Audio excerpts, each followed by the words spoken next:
Hey, welcome to another Wednesday Live. I'm excited. I'm your host, Tashika Ma'at. I'm the founder of Jama Wealth Financial. And this conversation today, I have Cicely Ruiz, who will be joining us. She is a realtor, coach, and she's going to be talking about her real estate investing journey. So I'm going to bring her on up to introduce herself. Hey everyone. So yeah, I'm Cicely Ruiz and I'm a broker. So I have my real estate license, but I'm also a real estate investor as well as a wealth coach. I've been doing real estate investing and sales for over 15 years. I have a lot of experience in flips. With single family homes, getting into rental properties and multifamily. So I'm excited to be here. I coach women that want to get into real estate investing, just to help not only build generational wealth, but to build a second income for their family. So that's what I'm passionate about, and I'm just happy to be here. Well, thank you for joining and for coming on because that's one of the topics for me. Like I love real estate. That's always been a thing for me of wanting to, have investment properties. So when I'm like the opportunity, one to share you with my audience so that they can also get the knowledge. I've talked to many women who are interested in real estate and they want to learn the game of how they can get in, whether it be doing flips or doing long-term holds. So we're going to talk all about that within this conversation. But I'd love to know for you, like, what was it that started your journey into real estate? Because I think that'll be a good place to start to help people kind of understand the stepping stone to get there. Yeah, sure. And I'm going to try to keep it brief and not go on too long. Because, like I said, I've been doing real estate investing now for probably over 15 years. I think it's like 16, 17 last I counted. But I can remember, I would say I had three aha moments really. It started when I was in college. So, you go to college, you're graduating, you're thinking about your dream career. And so I did land what I considered my dream career, which was in automotive manufacturing. I was really interested in robotics. And so I was able to land a job in that. And I was just excited. I'm a new graduate and I'm very excited. And I received my first paycheck. And I never forget when I got the paycheck, it did not add up to the amount that I was quoted in my offer letter, right? So, I mean, I just didn't take into account, all of the taxes, all of the deductions, your 401k contributions. We even had like a uniform contribution at the time. So just all of these little things. And so me being the engineer that I am, I took my net pay and I just kind of extrapolated it through the rest of the year. And I was just like, I cannot believe this. It was shocking to me. And even to this day, I still think about it. I put it in a spreadsheet and I I hate to say drug it, but I copied and pasted across the spreadsheet just to see what my income would look like after year one, after year two, year three, and just kept going. And I was just like, this is not it. Like, I mean, I just in my mind, I thought I was going to be a millionaire after the first year of working. Okay, no, Listen, maybe 3 years, 3 years of working. you like listening to you talk, like it literally just reminded me because when I started my first corporate job, I Mhm. literally did the same thing. Like I had a paycheck calculator, I had a mapping out like, okay, this is what I'm getting paid. Like, at what point are we gonna make some stuff happen? So I'm laughing inside. 'Cause I'm like, girl, you sound like me. I did the same thing. Yeah, and I'm really like I don't want to say animated, but I mean this is literally how I felt. I just it was just kind of mind blowing that I went to college and one of the reasons I did major in engineering because I was just like I really want to make a really good what I felt was good starting salary. So I Mm. don't know, just in my mind I felt like I was just gonna be this super wealthy person. After a few years into my career. So I guess at that point, I just started to get more knowledge, I guess, in finance and research and investing. And, because I would read articles where people would say, I invested this much of my paycheck and Mhm. I was a millionaire by 30 or 40 or whatever. So just started really diving into that, diving into the finance, diving into the investing, and just understanding compounding interest. Just what that means is you're rebuilding on the profits or the interest that you have. So you're not withdrawing, you're constantly, and I'm sure you talk about that too, Tashika, Mhm.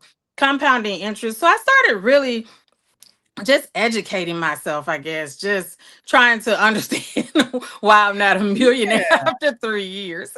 I mean, but you hit a good point because I think I'm sure that happens to a lot of people when they first get their first corporate job, big girl job, and you have that large salary, and you're like, oh, you thinking that this six-figure salary is what's going to be in your paycheck, and it's like, no, that's not the case because Uncle Sam has to get his money. You got your taxes, all those different Right. things, benefits. If you have kids and you're paying for insurance, like all of those things add up. And so at the end of the day, when you get your check, and it's like, okay, how do I manage this to make sure that I can take care of right now, but also still building for the future? So that's a real thing that I know, especially right now, like it's always a thing for people to one have that awareness of what's actually going on. So I love that in your example, like you literally broke it down. Okay, if this is what I'm getting paid, and after all those taxes and benefits, this is the actual money that I have. That Right. awareness then allows you to see, okay, well, if this is what I have to work with, how can I use this to build and work for me? So I love that you made that Exactly. transition. So for you, like when you started with like the knowledge, what was it that shift, or like, yes, you saw the articles on, people using their income to build, but what was that movement to actually make you move to start getting into like the real estate or investing space? Exactly. So, like you said, the first step was get the knowledge and become aware. Even to this day, I tell people, I'm like, you have to pay attention to your finances. They can't be on autopilot. Like, you have to know what's coming out of your paycheck and then where you're placing the rest of that money. So, after reading, really just getting the knowledge on, I would say, the stocks, people investing. So I figured that was the way to go. I'm like, okay, I need to multiply this money. Like, how do I do that? So started learning more about that. I saw, read a few articles of people doing side hustles. I didn't really feel like I needed to do that because I was an engineer. So I was just like, why do I need to do a side hustle? So I focused more on the investing. And so a few years went by. I maxed out my 401k, as I'm reading, I'm like, oh, okay, I get it. So maxed that out, started putting a little bit aside for savings, not as much as I needed to, because I didn't have any kids. So I was just like, oh, I have a salary. So I wasn't being really strategic. But the next step I would say was I started I'm sorry, I was working, and a coworker actually mentioned to me that they were going to buy a house. And Mhm. I was just asking questions. I was just like, "Oh, okay, how do you do that?" Mind you, I had to have a paradigm shift. It was mindset for me because I didn't grow up seeing, my community buy houses. I mean, everybody rented. Everybody rented the house for as long as I knew. I grew up, we rented. So I just didn't have it on my list to buy. I didn't understand why. I thought maybe it was just the thing you do. If you make it, you're wealthy, okay, you buy a Mhm. house. I didn't really understand how it was just basic your foundation of building wealth, how you can use the house as leverage and increase your net worth by being an asset. So once the coworker started talking, I decided, oh, okay, well, I'm an engineer, I'll add that to my list. I want to buy a house, and it was just really innocent. I was just like, okay, I'll buy a house. And Mhm. so I started just using the mindset, to save the money. I remember the number was $5,000 because I wanted to save 5%. And I was thinking, okay, $100,000 house or whatever here in the South, you can buy a house for $100,000, modest house. So I was just like, okay, I could save that $5,000. And I started doing that. And then I started also still reading and understanding that when you're renting, how you're actually paying down someone else's mortgage and you're basically giving them the equity. And I didn't like that. I Mm, didn't like, and then I understood also cash flow. I understood that, okay, when I'm paying this rent, this is over and beyond what it's actually costing them, to have this property. So that's profit per se for them. And I didn't like that either because I was just like, well, why can't that be me? So it was a lot going on, during that time. And I remember making a decision to, buy what we call a fixer upper mm. instead of following the lender who was like, "Oh, you're great. You have a career. You can, get a dream home. You can build this home." So yeah, I was really focused. I was like, "No, I want to do a fixer upper so I can have the sweat equity in the house." And so that's all I was thinking at the time. So I would say that was my next, I guess, aha moment of going ahead and buying my first property.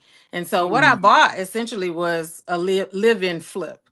That's what I bought. And that's what I recommend to people starting out. And I know we'll get to that, but it was just really a good entry point for me to kind of test the waters in real estate investing, but also, start building assets for myself and buying a house. So that was my first house.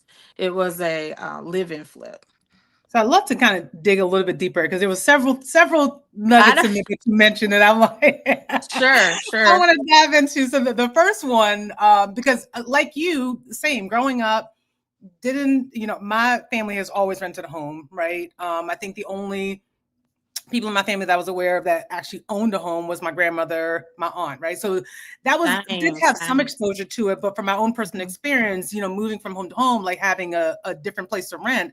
mhm. So I'd love to know for you, like, yes, seeing your coworker going down that path to buying a home, you looking into the information and putting that on your list as to, hey, that's something that I want to do. But can you walk through like the mindset shift of what made it possible for you, made you feel like, okay, yes, I can do this. I can actually get on this path towards home ownership.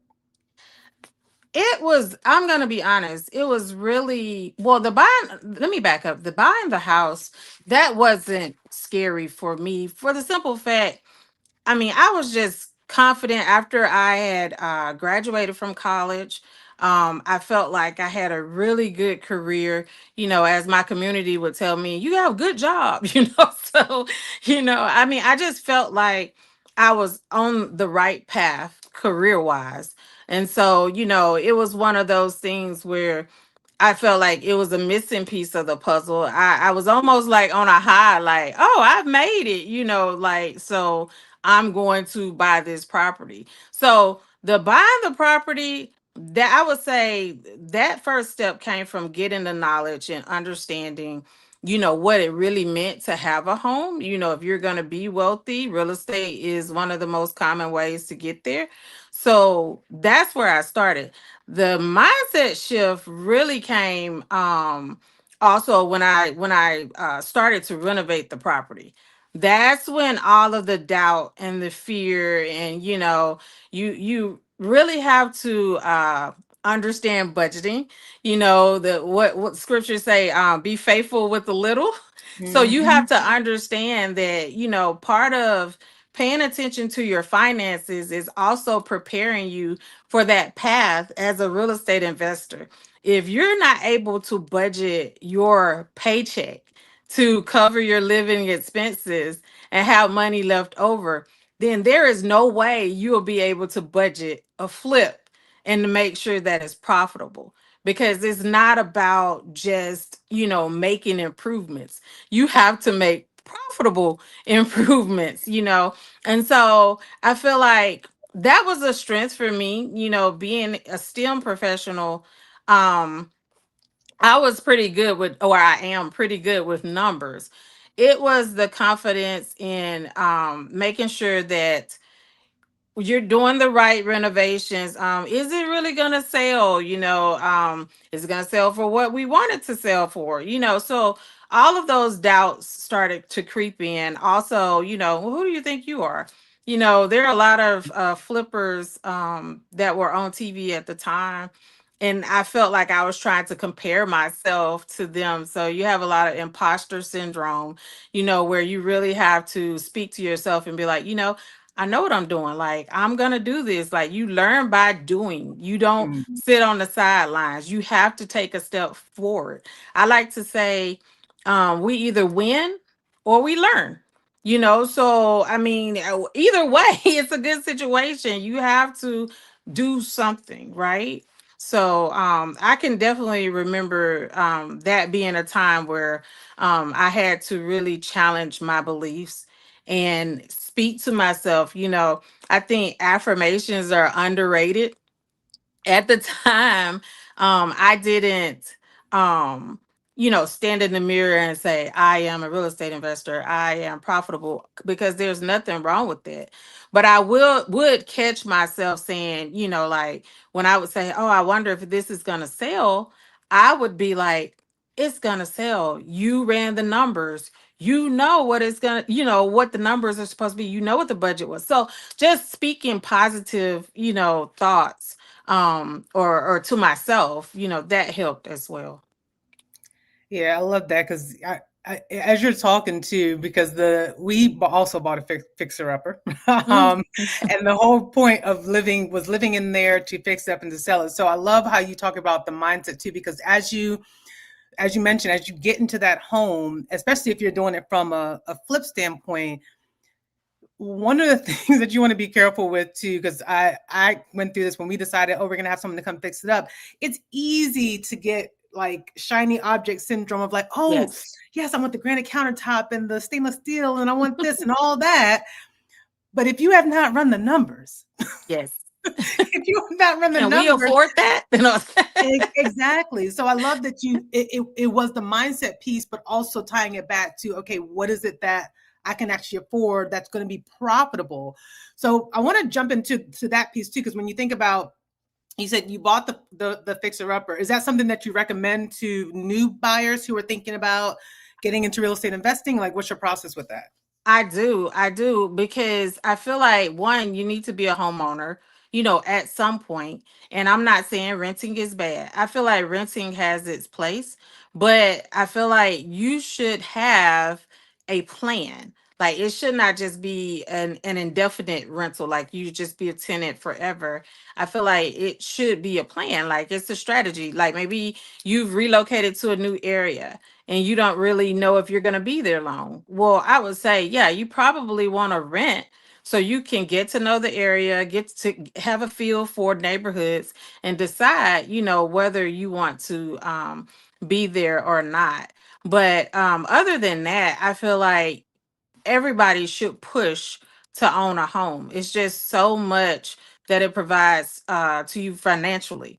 Like, when it comes to your net worth, the equity buildup, the appreciation, you get that just by living in the house. People, there are ways, I mean, and I don't want to go into too much detail here, but there are ways that even the current home that you live in, you can make improvements and get it reappraised. And that's equity there that you can use that for some type of leverage. You can do, home equity lines of credit or whatever you need. But I guess my point is, it just positions you in a very positive light financially to own a home versus not owning a home. So yeah, for a beginner, I would absolutely say, um, for the first home, I personally would not buy the dream home. I would buy something that you can build equity in, something slightly below market value. And it doesn't have to be the demolished house that's been vacant for 30 years. I'm not saying do that Don't get that one. unless you're experienced. Because I market those, and I try to say for the experienced investors, because I just don't recommend doing that, because once you start opening walls, I mean, it's no telling what you're going to find. So but yeah, I would recommend getting something that needs a little work, light work, like maybe just painting. You know, a lot of people do that anyway because unless it's new construction, a lot of times you buy houses and it may not be the paint color that you want, Mm, so maybe something with paint that needs painting. Maybe flooring, upgrading the flooring, and maybe lights or things like that, but simple. I wouldn't go for like a full kitchen renovation unless you have the experience and you have contractors, or you have contractors that are able to do that for you.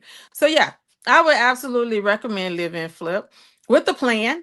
So that's assessing the property and understanding what improvements you need to make and how much that's going to cost you. Are you able to come up with that money within a 1 or 2 year time frame to put it in to be able to have the house ready to sell? So yeah, I would recommend that.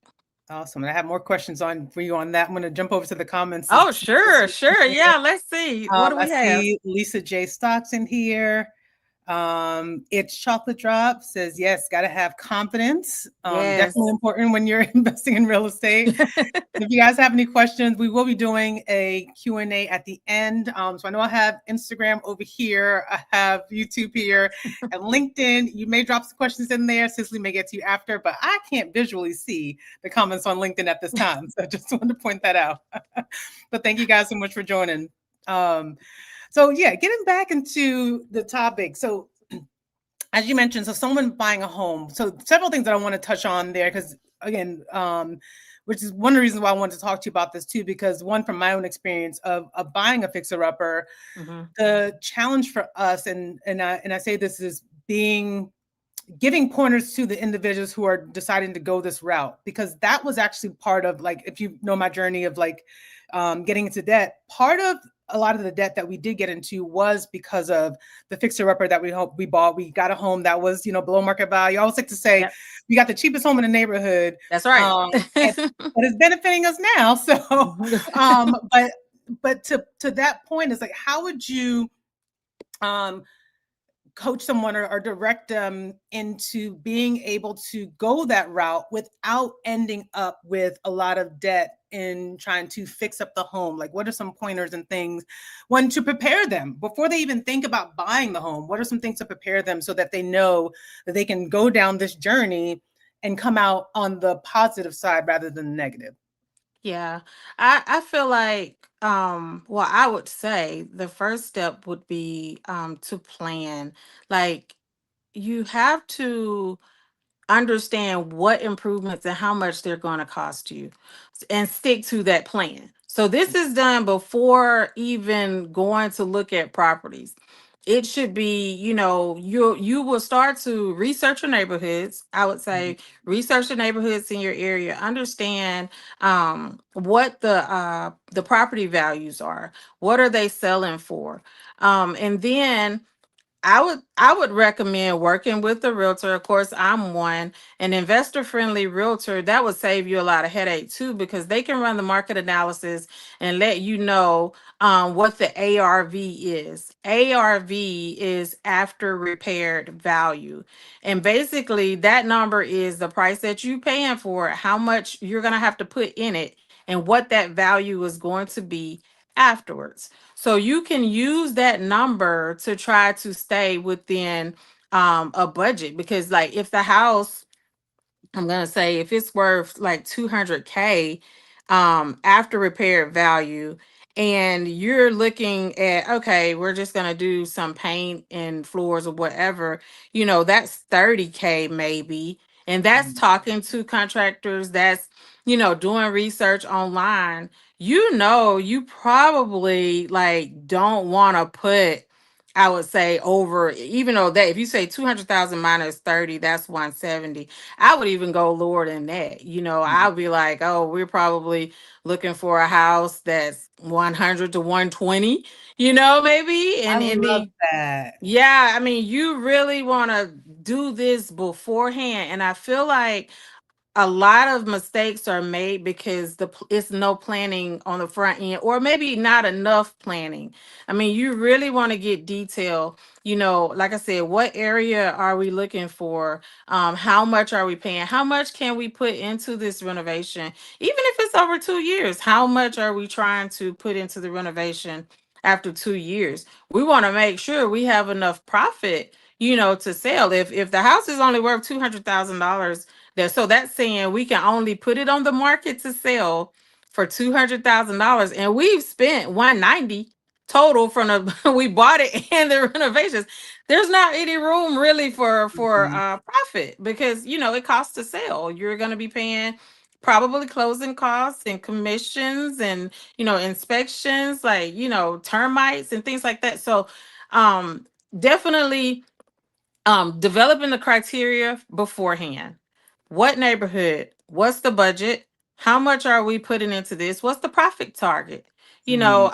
I believe that a flip is just too much effort to walk away with, say, $10,000 profit. I mean, it's a lot of work involved, and so I feel like we should make more than $10,000. So if I run the numbers and I'm at 10,000, it's a no go for me, because I'm just like, that's Yeah. not worth me doing it. So yeah, so I would say do that first. It's all about the plan first before going in and making a profit. I mean, I'm sorry, purchasing a property and starting to just do random renovations. I mean, you Mm. should be going down a list. Like, when you buy the property, you should already know, okay, we're going to do kitchen, or we're going to do the floors, we're going to paint. You should already have those things mapped out. All right, awesome. So kind of in that same token, with someone who is, because you talked about the plan of being able to, before you even buy the property, but for someone who's trying to get their finances in order, like, what are some things that they should start thinking about to make sure that, one, that they can, get approved for funding. And I guess Yes. the second question on that, if they get approved for funding, have you ever used like private funding, or what's your thoughts on that piece as well? Okay, so first of all, I would say, if you, and that's two questions, I feel like. So the Yeah. person that's trying to get approved, first I would say that's back to what we're saying. I wouldn't even consider investing in real estate until you're financially stable. And what I mean by that is all bad debt is paid off, or there's pretty much not any. Having 3 to 6 months emergency savings, and being able to pay your bills on time, like nothing is late or missed, or any of that. So that's what I define as being financially stable. And the reason is for that, and I know you can read stories where people are like, you don't have to do all that, but I go by that, because if you're getting a mortgage, they're going to look at what is called DTI. I mean, I'm sorry, DTI ratio. So debt to income ratio. And so what they're looking at is your total amount of monthly bills that you have that are recurring, divided by your income. And then they're multiplying that number by 100 to get a percentage. And most of the time, the banks like to stay under 35%. So the more that you pay off, the better it puts you in a better position to be able to get funding for the property. And it also takes the pressure off. If you have a real estate investment going, and then you're worried about paying bills on time, I mean, it's a lot going on. So I would say focus on getting stable first. Focus on paying the bad debt off, and getting the savings built up for that. I love that. I love that you mentioned DTI, because I want to highlight that as well, because this is Sure. something that I feel like people, I actually did a home buying seminar a while ago, but when we talk about DTI, and I actually didn't learn this until I purchased this home, when they're calculating your DTI, just know that they are doing that based on your salary. So before Yep. your gross salary, before taxes. Gross I salary. always like to say, Gross salary. Thank make you for pointing that sure you out. can Yes. actually afford the payment that they are saying. Just because they approved you for a certain amount does not mean that that is the amount that you need to do. And I will say, for us, that's what actually saved, even though, yes, getting the home And we did a lot of renovations and things, and that put us into debt. But what saved us was that I remember they were trying to give us like a mortgage, like in 2008. I think the mortgage is going to be about like 1,500, like what they were trying to approve us for. And I did the calculations, like, no, I want something that is $1,000 or less for my mortgage. Yes, you should And know. so, yes, so I say all that to say is you have to go in there with in your mind what you can afford based on your budget, so that you're not Yes, swayed by what the bank says as to, oh, you are approved for a $1,500 a month mortgage, when you may not be able to afford a $1,500 a month mortgage. So I just want to highlight exactly. that. So thank you for mentioning that. Do you have anything else No, to you're add? exactly right. I mean, they told me, you remember, because I made it, and in my mind, I thought I was already supposed to be wealthy, but I was approved for a house, and the payment was like, I mean, it was like $3,000 or $4,000. It was, I mean, it blew my mind, and they were just like, you can get this money, and I'm sitting up here like my budget, and I'm probably gonna tell my age here, but I'm like, I was thinking like 650 for the mortgage. So I mean, it just blew my mind. But again, my personality, I'm like, you're not gonna make me believe that I can pay.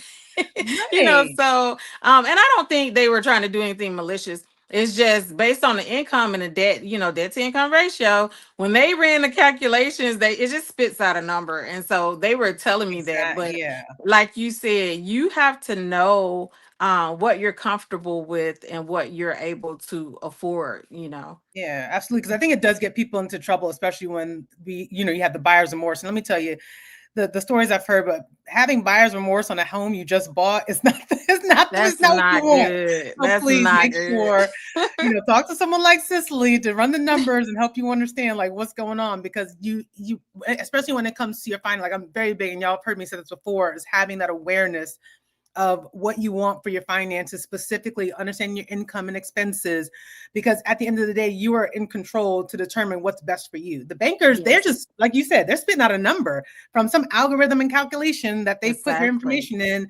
And then this is what it's telling you. So it's up to you to do your own due diligence to make sure that what you have to pay for in the end sits right with you, right? Exactly. Exactly.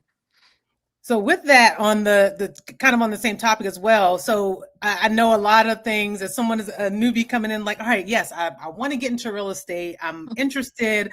My finances are in order. I'm able to pay my bills, and I'm good. My debt's low. But do I need a lot of money to get Yeah. started? Is there another way for me to be able to jump on this train? That's right. Well, first, a lot of money is subjective. So I'm like, what is a lot of money? But it really would depend on your strategy. And also, like it goes back to budget again. Like, what are you comfortable with paying? But I would say if I can think of the lowest amount upfront, and this is just based on my experience, I still would go back to the live-in flip, because another strategy, and I talk about this in my 7-minute blueprint guide. You can also have private partners. I've done that before, and so that was zero out of pocket for me, because what happens with the private partner, they will go ahead, and this was somebody I knew, so this wasn't a stranger. This was somebody that I knew. And they purchased the property, so it was in their name. They put all the money up front for the renovations. And so we just came in and actually did the labor. And of course, I'm a realtor, so I was the transaction on the sales part. I was doing the buying and selling. And so that's one way if you don't have a lot of cash. It's just finding somebody that you can trust to do that, and make sure you absolutely get everything in writing. Mm, Get in writing what the expectations are, even the property, put all of that criteria in there, and outline roles and responsibilities, who's responsible for what. So that's one way. if you know somebody that may be interested, because I mean, a lot of people, a lot of family members, they have a nice savings, but you're not drawing much interest on a savings account in the bank. So a lot of them are interested in pulling money out to put into real estate investing to get the return back, to put it back in their account and grow their account. But if you don't have private partners, I would say I'm back to live and flip. I also talk about house hacking. I'm actually, I have a daughter in college, so I'm talking to her about that.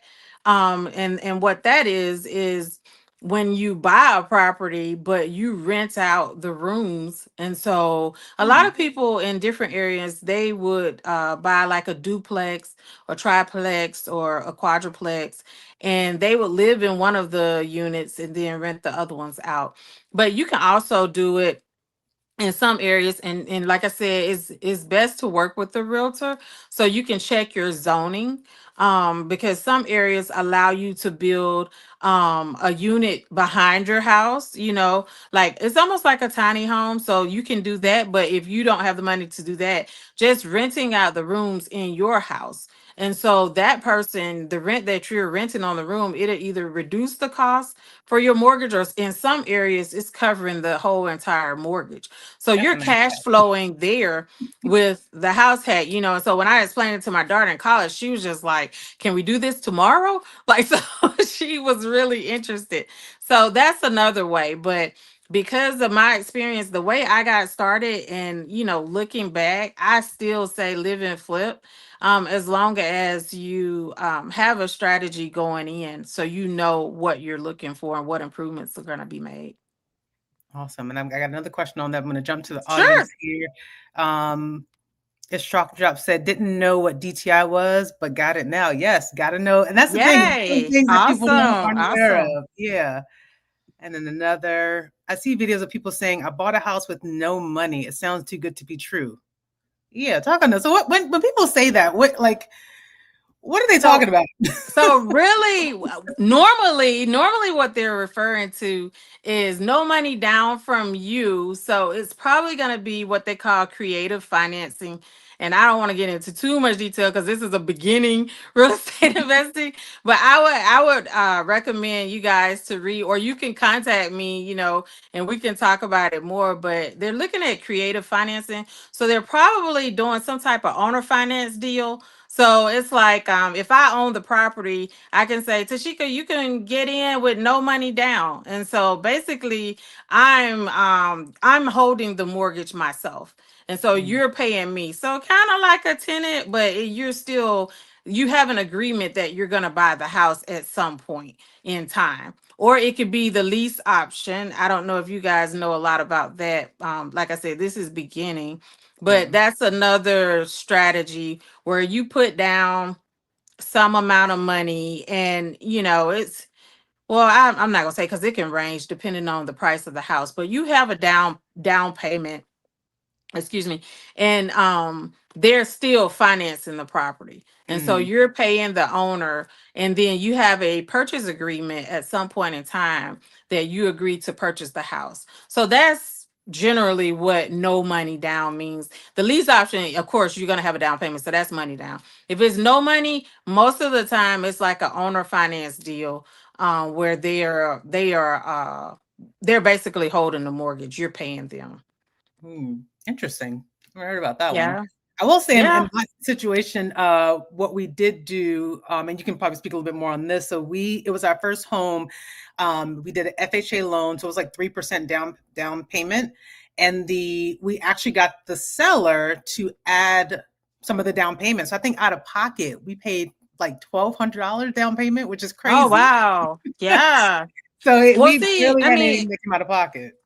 I was gonna say, with those strategies and purchase agreements, I would recommend talking to your lender, because the mortgage rules, they change by the day. And so, a lot of times they'll have restrictions on what the seller can pay for and what they can't. I know a lot of guidelines did change after we had the big crash. Mm, This was a while ago, back in '08. So they're continually updating these guidelines and rules. So, yeah, I would just ask your mm. lender when you're ready to go get the mortgage, just say, hey, can the seller contribute anything to my down payment? Because it depends on the loan package and what type of mortgage you're using. You may be able to get some relief there. Yeah, and that was a while ago because I think we bought ours right before. I want to say we closed December 2007. We moved in, or maybe it was early 2008. So it was right before everything. See, Like, and I do you remember? I don't want to name drop, but it's like you remember the countrywide mortgages. So I'm like, a lot changed after 2008. And yeah. now what we're seeing today in 2025, they're a lot stricter because we Okay. had that big, bust back in '08. So I would say, along with working with the realtor to make sure you're getting a property that can generate the profit, Mhm. to talk to your lender and just ask, you may hear them say something like seller concessions, and Mm. basically, that's what they're saying, the money or the benefits that the seller is giving you. So just ask them, can the seller contribute anything, or what's the cap on seller concessions, or does the seller concessions have restrictions? So just asking those questions with the lender, and they'll help you out with that. Okay, good, good. Mm-hmm. So I want to get into some topics because I know when people think about investing in real estate, there's a lot of things that come up. The fear of I don't have enough money, or oh, it's going to be too much work to maintain a property. Like, walk me through. So, what are some of the common myths that you've heard when it comes to investing in real estate that you maybe want to clear up? Yeah, I would say the biggest one is I'm so busy, I don't have time. That's really I would say one of the big ones. And I would say to that, yes, especially as moms, and then if you're working, yes, we are all busy. I mean, I understand that, but you don't have to take on everything and do it all at one time. This can be actions taken over time, like in little blocks of time throughout the week or just on weekends. And if you choose to do like the live in flip, I would say if you want to minimize your time, it's either time or money. So it's like if you don't have the time, then we pay the money to delegate the services. And then the other way around. So if you don't have the time, then I would budget in that, okay, I'm going to get my live in flip, but I'm not going to paint. I'm calling in a painting contractor to get some quotes. I'm calling in the flooring contractor to do this, and they will work on your home while you're at work, and get that done. So yeah, that would be one. And then the other one, and this is another favorite of mine, is that real estate is passive income. You just make money in your sleep. And I and I just want to If say right, only. I'm like, it's not passive. No, and what I mean by that, you're not you. I mean, depending, especially investing. For real estate investing, no, I wouldn't say you're like 8 hours a day working on it. Not in the beginning, but during a renovation, yeah, you absolutely can be doing that because you're trying to turn the property and get through. You want to hurry up and finish the renovations and sell it. But I would say for most real estate investing strategies, that you will have to allocate some small amount of time to keep attention on the investment. And even if you're buying a long-term rental and you have a property management company, let's say, you Mm, still want to review those numbers a few times a month, or ride by your property, those type of things. If your property management is not, they're not sending you photos, you might want to ride by just to make sure that your property is being, well maintained. Because I just like to catch any type of repairs, as early as possible. So I would say for the real estate investing to be profitable, you're going to have to put some amount of time, but it's not the same as, if you're working like a 9 to 5. It's Mm. definitely doable with children and on the weekends or in the evenings. It can definitely be done. That's how I did it. Okay, so kind of segue into that To the next, because yeah. you're touching on things, and I'm like, oh yes, I want to deep into go into that more. Let's do it. Because Let's do it. I know when we talk about, because I'll be honest, when I think about doing a flip, that's what's on my mind. I'm like, I'm too busy. Like, Yeah. so, so when I mean, you gave some good insights as to those, but when yes, you have the property manager. Is there anything else that can help? Because if I'm a mom, I'm working, I have kids, and I'm like, all right, I'm gonna do this flip, and I have somebody manage my property. Like, even with that whole process, I know you mentioned driving by the property. What are some other things that can help them manage their time Yeah. while also trying to build in real estate? Exactly.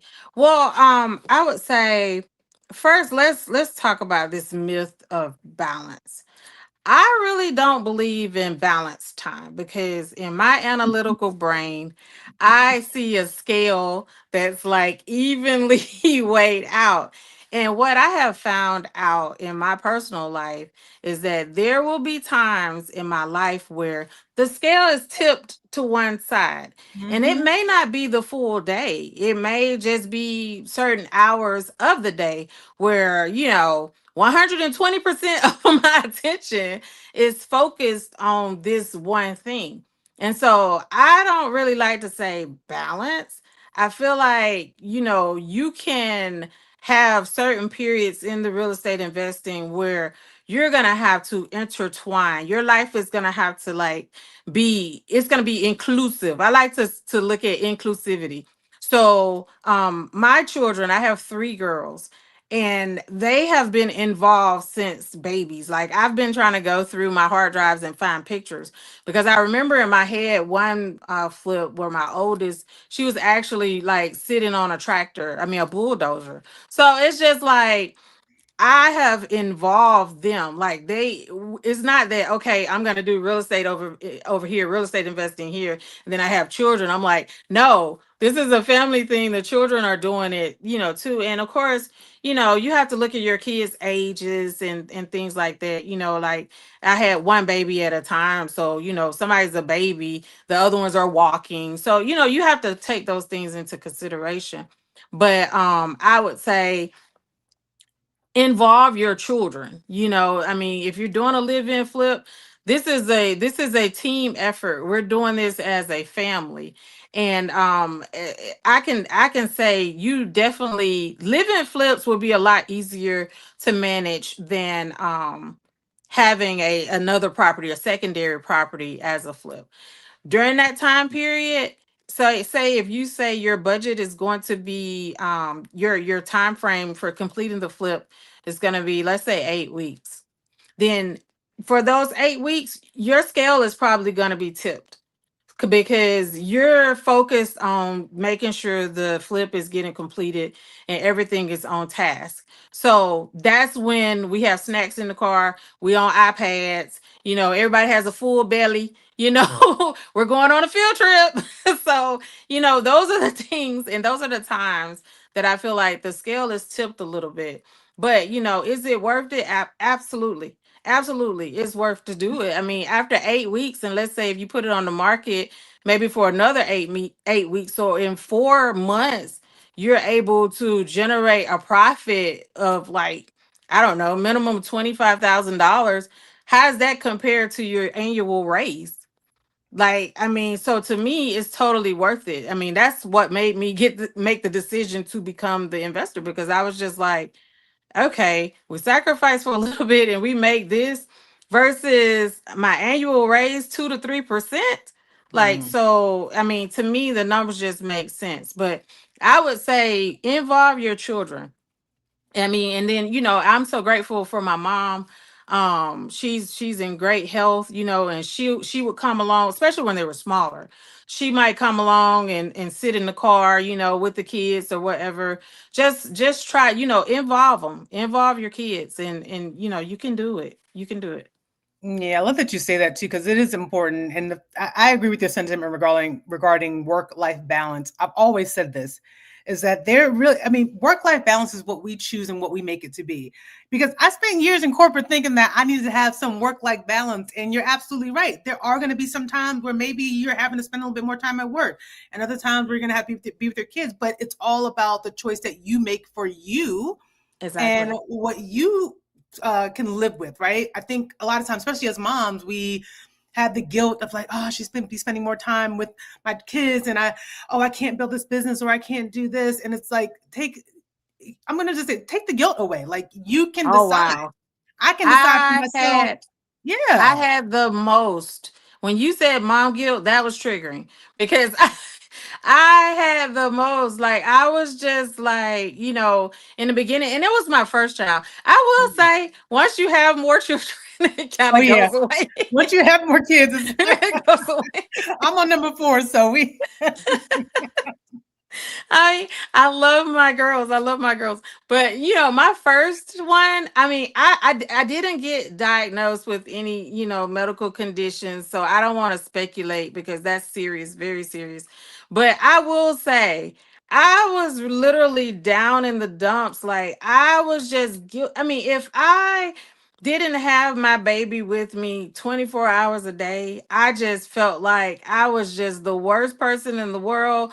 I was Mm, the worst mom, even if I just wanted to, go out, maybe see a movie. I felt like, oh, you're leaving your baby. What kind of mm. mom? I mean, it was just really bad for me. But So it's a real thing. I It's a real really struggled thing. with that. And I struggled going back to work. And that was around 2008. I think I worked until she was, did I work until she was 2? I think she was 1. And I actually resigned from my job. I ended up going back later, like a year or 2 later, but I resigned. I just couldn't picture in my head that she would be in a daycare and I'm at work. I mean, it really did bother me.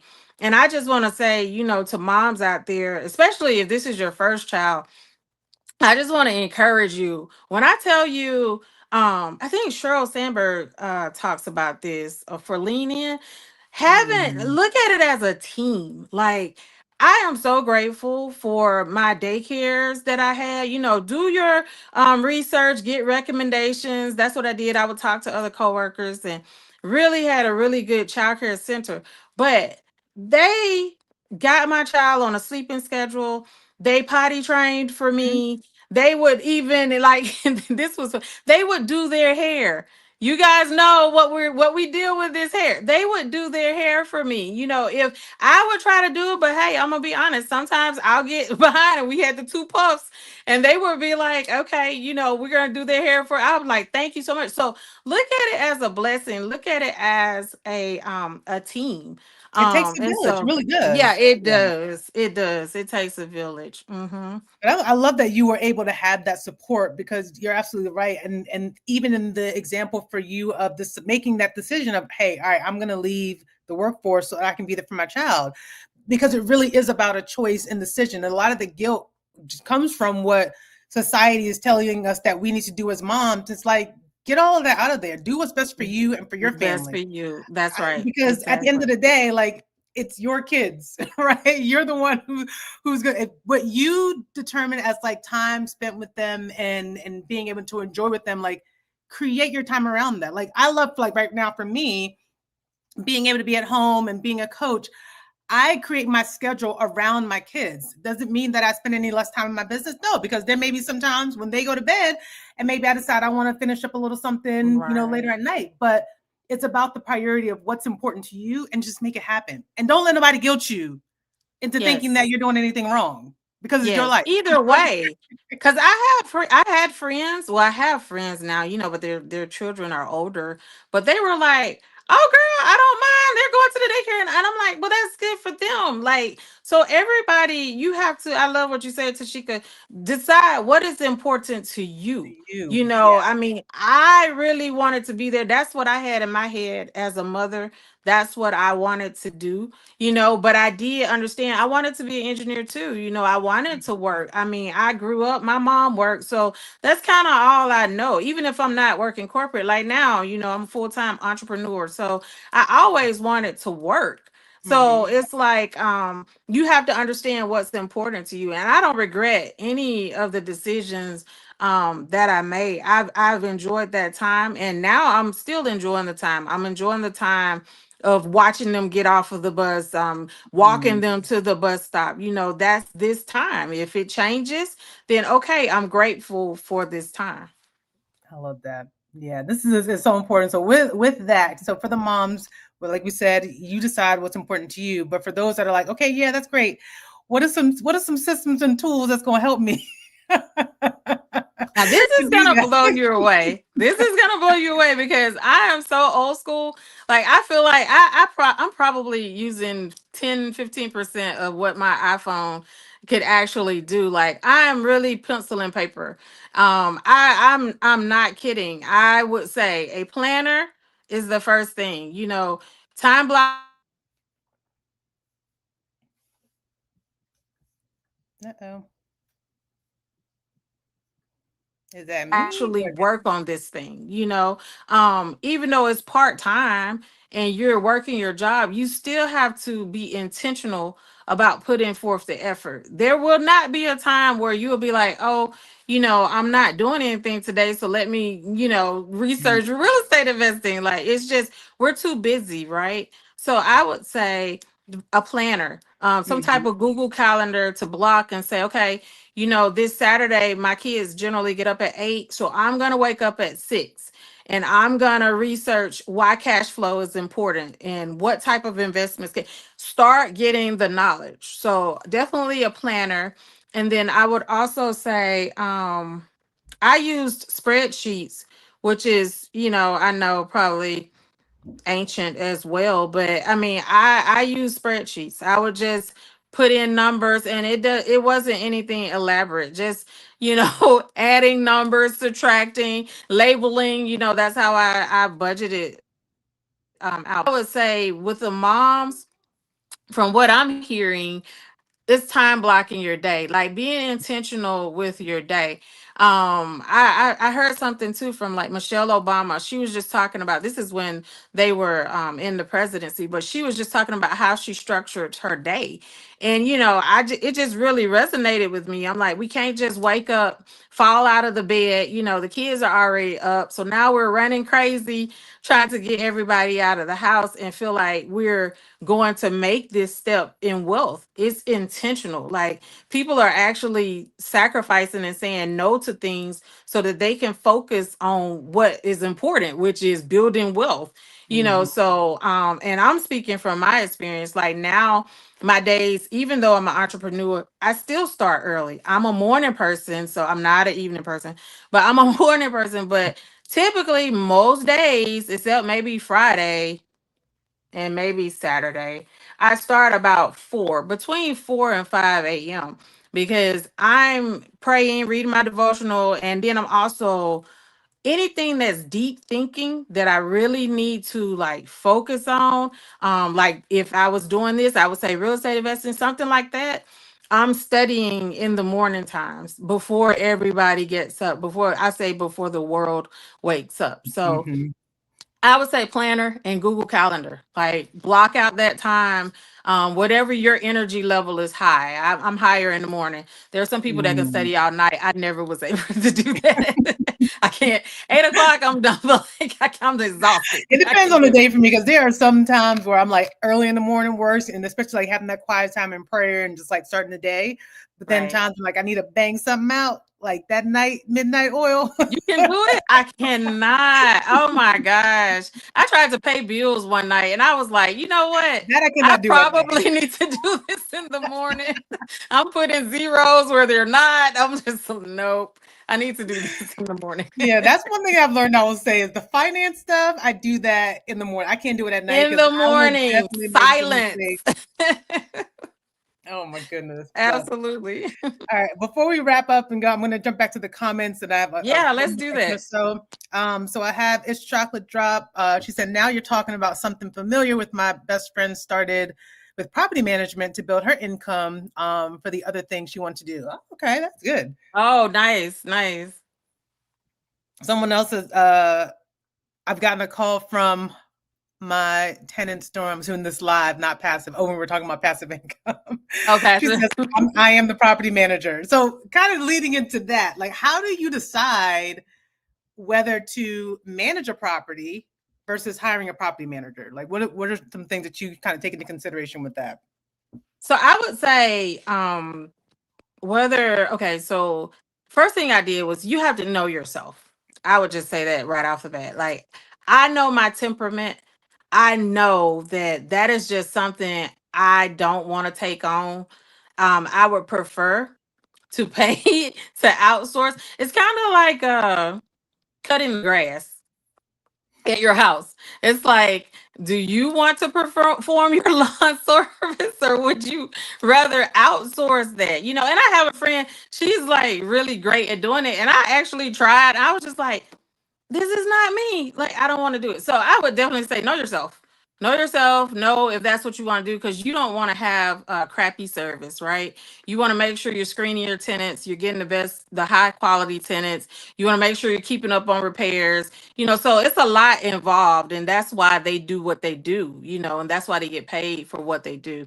So yeah, I would say know yourself first and know what you really have time to do. I mean, you're already a mom, you're likely working, full-time job. Do you really want to take calls at night about repairs and have to locate your contractor and line that up so the tenant, can get things taken care of? So I know, no, I don't want to do that. Like, I'm usually sleep, so I don't want Mm. anybody to wake me up. So I know myself, and I know that's just something that I would prefer to pay the professionals to do.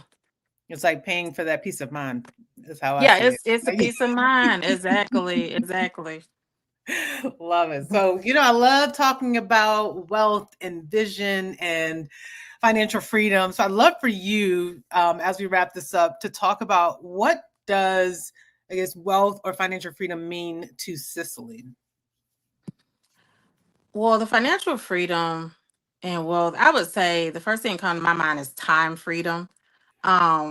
I value, and everybody has their own definition of what wealth looks like to them. I'm at a point in my life, the designer bags and the trips, private jets, luxury cars, all of that. That's nice. I'm not gonna say it's not, but I really value this time to be with my girls. I value not having to, ask for permission to be off, those type of things. So for me, the freedom is time freedom, Mm. flexibility. That was something that I really wanted. If I can do 12 hours today and 2 hours tomorrow, how can we make that work? So being able to juggle that, now I think, that's really what it means to me right now. That's what's important. As far as generational wealth, I want to make sure that my kids are literate when it comes to finances. Like, I want them to understand why it's important to have assets. I want them to us to have properties in different countries that they can vacation to. So but understanding how they can use that and why that makes them wealthy. So those are the things that I'm focusing on. That's what's important to me right now. I love it. Amazing. Listen, me, the mind, the time freedom is definitely, Time free. that's why As a I'm so mom, grateful. that's important because the kids grow up so fast. Like, I still can't believe Yeah, my oldest daughter is in college. She's actually a same. sophomore in college, which I'm like, where did freshman year go? So, they grow up fast. And for me, like I said, know what's important to you. For me, I want to make sure I'm there as much as possible, and that was really important, excuse me, when they were younger. I wanted to make sure that I was there as much as possible. So I'm really happy for those times, and and even now I'm happy that I have this opportunity. Very grateful. Very Yeah, grateful. absolutely. Kind of Mhm. sidebar because I'm like you mentioned something when our kids are younger, and let me know if this is kind of the same for you. They need you, yes, but I feel like my kids need us more when they get older. Have you found that shift, especially with like your daughter going off to college? Yeah, but it's a different need. I feel Yeah. like so when they're younger, it's like I'm hungry, or if it's Hmm. a baby, they're just crying. We don't know why they're crying. So it's like we're trying to figure it out. So I feel like as the kids were like in elementary, because mine are like all over the place. So I have elementary and middle school as well. So it's like they're more like, I'm hungry. What do I eat? What do I Hmm. do? So they're there. They're looking for that guidance and direction. Yeah. Whereas my daughter, who's in college, now we're more having a dialogue, and it's Hmm. conversation, and it's more, let me get your advice on this, or what do you Yes. think Yeah. about this? More like life lessons. So it's a little bit different, even though she's asking for money for groceries, but it's just like but You it's too. just that didn't go Oh away. my God. Like some But things yeah, haven't it's just a little changed. different. Yeah, that didn't change. Awesome. All right. So if you could go back to Cicely, Hmm. take us back to just starting out, what would you tell her? Let me see. I would say patience. Patience, and I'm still back to the planning. What's the saying? If you fail to plan, then you're planning to fail. Like Hmm. literally, I feel like you should have like guidance of why you're doing this. And in the beginning, I feel like after the first flip was successful, I was just really excited, and at the time I was married, so we were just excited, that this actually worked out. Like we really know. Hmm. So after that, I can kind of see now looking back. Hindsight is 2020. So it's like you're looking back, and I'm just like, man, we really should have had a plan. At least I would say 5 to 10 years would be great, but at least 3 to 5.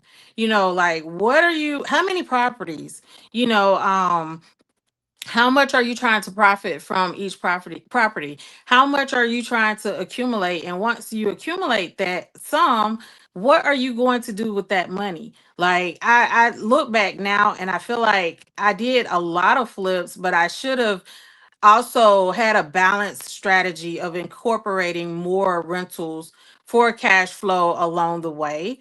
So I would definitely say don't just jump in and just start, I'm gonna just buy a rental today, and I'm gonna buy another one next month. And you need to know, like, how often are we trying to do? Are we trying to do 3 a year? Are we trying to do 2 a year, 1 a year?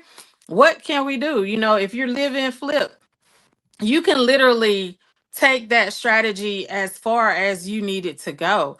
Like you can say, okay, every 2 years, I'm gonna buy me a flip, and put that in the spreadsheet and look at how that money will grow, and then also invest in it in other vehicles, stocks, mutual funds, and things like that.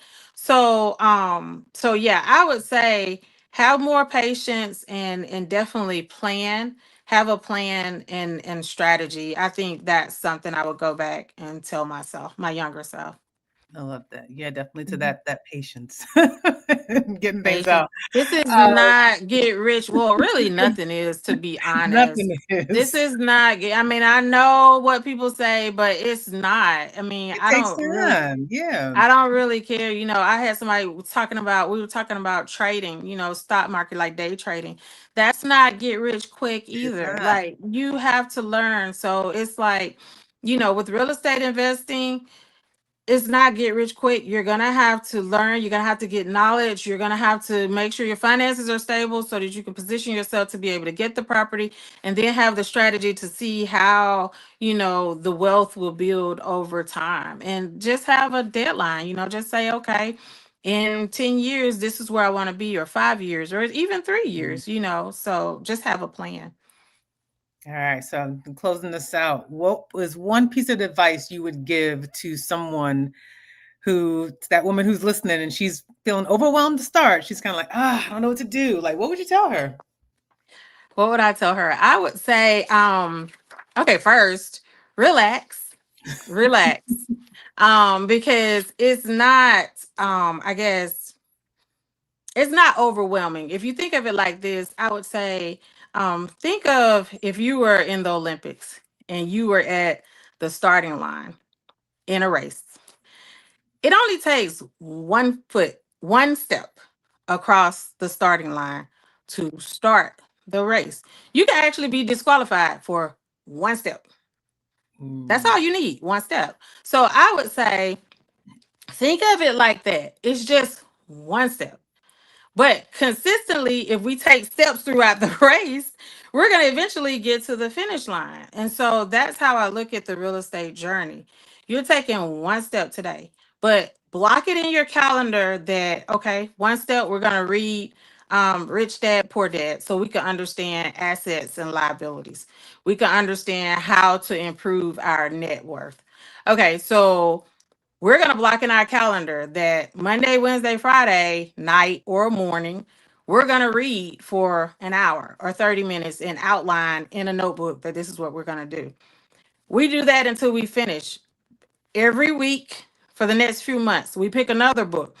That's taking steps to become a real estate investor. At that point, you can start to say, I'm a real estate investor.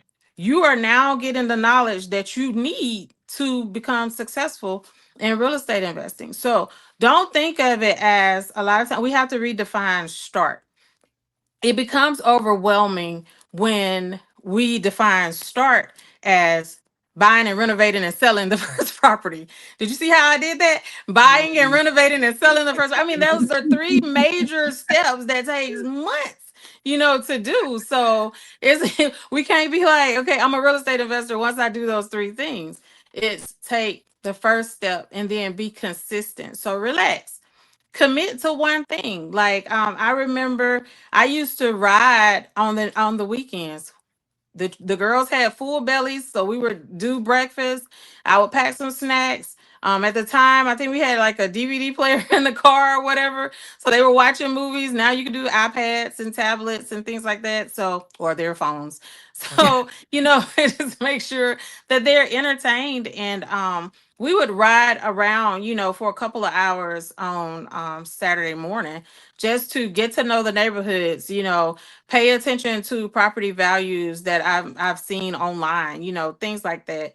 So you can understand what buying criteria, what are you looking for? What type of investor are you trying to be? Are you aspiring to be? So yeah, just relax, commit to 1 step, focus on the discipline of 1 step.